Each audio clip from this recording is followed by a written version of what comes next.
2.10 లక్షలు ఖరారైన ఇందిరమ్మ ఇండ్ల లబ్ధిదారుల సంఖ్య. సో ఇప్పటి వరకు ఇందిరమ్మ ఇండ్ల లబ్ధిదారుల సంఖ్య ఖరారు చేసినారు 2 లక్షల పైచిలకు.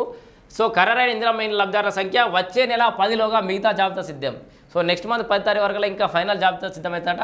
తర్వాత లిస్టులో 1.05 లక్షల మంది కేటాయింపు. ఏటీడీఏ ప్రాంతాల్లో చెంచులకు 9,200 ఇండ్లు. సో హైదరాబాద్లోని 9 స్లమ్స్లో G+4 భవనాలు. హైదరాబాద్లోని 9 స్లమ్లలో కూడా ఆ స్లమ్లు ఖాళీ చేసి వాళ్ళకి G+4 భవనాలు కట్టిస్తారట. మంత్రి పొంగులేటి శ్రీనివాసరెడ్డి ప్రకటన. తెలంగాణ ప్రభుత్వం ప్రతిష్టాత్మకంగా చేపట్టిన ఇందిరమ్మ ఇండ్ల పథకంలో ఇప్పటివరకు 2.10 లక్షల మందితో లబ్ధిదారుల జాబితా ఖరారైందని, మరో 1.05 లక్షల లబ్ధిదారులకు జాబితా ఫైనల్ కావాల్సి ఉందని మంత్రి పొంగులేటి శ్రీనివాసరెడ్డి అయితే తెలిపారు. శుక్రవారం ఆయన సెక్రటేరియట్లో మీడియాతో చిట్చాట్ చేశారు. ఐటీడీఏ ప్రాంతాల్లో చెంచుల కోసం ప్రత్యేకంగా 9,200 చదర అదనపు ఇండ్లు కేటాయించినట్టు చెప్పారు. వచ్చే నెల 10లోపు మరో జాబితా ఖరారు చేయాలని అధికారులను ఆదేశించినట్లయితే పేర్కొన్నారు. సో 2 పేజీల దీనికి సంబంధించిన అంశం పూర్తిగా ఉంది. ఒకసారి చూద్దాం. ఇగో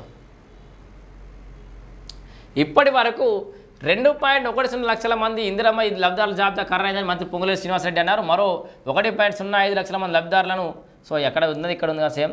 శుక్రవారం సచివాలయంలో మంత్రి పొంగులేటి మీడియాతో చిట్చాట్ చేశారు. ప్రతిపక్ష ఎమ్మెల్యేలు ఉన్న నియోజకవర్గాల్లో క్లియర్గా చూడుర్రి. ప్రతిపక్ష ఎమ్మెల్యేలు ఉన్న నియోజకవర్గాల్లో ఇందిరమ్మ కమిటీలు కాకుండా 40% ఇండ్ల జాబితాను స్థానిక ఎమ్మెల్యే అందించే విధంగా ఆదేశాలు ఇచ్చామని, తాను జాబితా ఇవ్వను కలెక్టర్నే ఫైనల్ చేయమనండి అని కేటీఆర్ చెప్పారని అక్కడి కలెక్టర్ తెలియజేశారన్నారు. సో సిరిసిల్ల కలెక్టర్కి ఏం చెప్పినట్ట, నేనేం జాబితా ఇయ్యా కలెక్టర్నే ఫైనల్ చేసుకోమని అన్నాడట కేటీఆర్. నీ నియోజకవర్గ ప్రజల గురించి నువ్వు ఆలోచించేది ఏముంది, అది ప్రభుత్వం కట్టించే ఇండ్లు. అంటే ఇందిరమ్మ ఇల్లు అంటే నీ పేరు కనబడతలేదు, మీ నాయన పేరు కనబడతలేదు అన్న నీ బాధ. సిరిసిల్ల ప్రజలందరికీ ఒక లేటెస్ట్ అప్డేట్. మీ స్థానిక ఎమ్మెల్యే కేటీఆర్ మీ ఇందిరమ్మ ఇళ్ళకి సంబంధించిన లిస్టు ప్రభుత్వం అడిగితే ఆ లిస్ట్ ఇవ్వలేదట, కలెక్టర్నే మీకు నచ్చిన వాళ్ళకి ఫైనల్ చేసుకోరని అన్నాడట. సో మరి ఆయనకు ఓట్లేసి గెలిపించారు, ఆయన ఎమ్మెల్యే గెలిపిస్తే లిస్ట్ ఇవ్వమంటే ఆయన మీ ఇందిరమ్మ ఇళ్ళకి సంబంధించిన లిస్ట్ ఇవ్వలేదట. ఎక్కడ ఎవరికైనా ఇబ్బంది జరిగితే అక్కడ ఎవరైనా ఇల్లు వస్తలేవు, ఇబ్బందులు పడుతున్నాయంటే మీ స్థానిక ఎమ్మెల్యే కేటీఆరే కారణం. ఇండ్లు ఒకేసారి నిర్మిస్తున్నందున మెటీరియల్ ధరలు పెరగకుండా జిల్లా నియోజకవర్గ స్థాయిలో కమిటీలు ఏర్పాటు చేసి చర్యలు తీసుకోవాలని సూచించామన్నారు. కేంద్రానికి ఇందిరమ్మ ఇండ్లు అర్హుల జాబితాను కూడా సమర్పించామన్నారు. హైదరాబాద్లో 16 స్లమ్లను గుర్తించామని వెల్లడించారు.